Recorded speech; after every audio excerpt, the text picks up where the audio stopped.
अगर आप एक समय में एक सब्जेक्ट पर फोकस करते हो तो आपका ब्रेन उसे ज़्यादा जल्दी से याद कर सकता है। आप इसे एक तरह से कंप्यूटर की तरह समझो।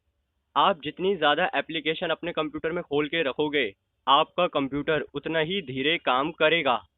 उसी तरीके से आपका ब्रेन भी, जितने ज़्यादा सब्जेक्ट्स पर आप ध्यान दोगे, आपका ब्रेन उतना ही धीरे समझेगा और उसे याद कर पाएगा। तो कोशिश करना कि आप एक समय पर एक ही सब्जेक्ट पर फोकस करो। जब कभी आप कोई भी नया सब्जेक्ट पढ़ें या समझें या फिर उसे याद करें, तो आप उसे छोटे छोटे पार्ट्स में डिवाइड कर देना। ऐसा करने से आपके ब्रेन को उसे याद करने में आसानी होगी।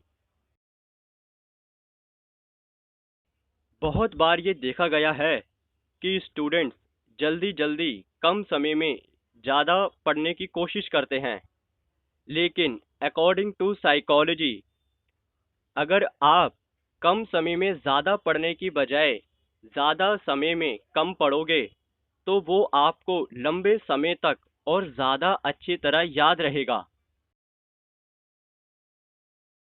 अगर आपको किसी भी सब्जेक्ट के बारे में जल्दी से पढ़ना हो, तो आप उसका सबसे पहले फर्स्ट पैराग्राफ पढ़ना और उसके बाद उसका लास्ट पैराग्राफ पढ़ना और फिर उसे का बीच का पैराग्राफ पढ़ना।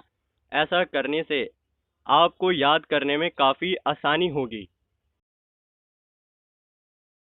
कोई भी इंसान 20 मिनट से ज़्यादा नहीं पढ़ सकता, इसीलिए आप भी 20 मिनट से ज़्यादा मत पढ़ना। और 20 मिनट पढ़ने के बाद कुछ समय का आप ब्रेक लेना, ताकि आपको इससे याद करने में आसानी हो और स्टडी पर आपका फोकस बना रहे। अगर आप वर्ड बाय वर्ड पढ़ने की बजाय किसी पिक्चर या इमेज के थ्रू समझें, तो आपके ब्रेन को काफ़ी आसानी होती है उस चीज़ को समझने में। ऐसा इसीलिए क्योंकि ब्रेन इमेज और पिक्चर को देखकर ज़्यादा एक्साइटेड हो जाता है और उसे कम समय में ज़्यादा चीज़ें समझ में आने लगती है।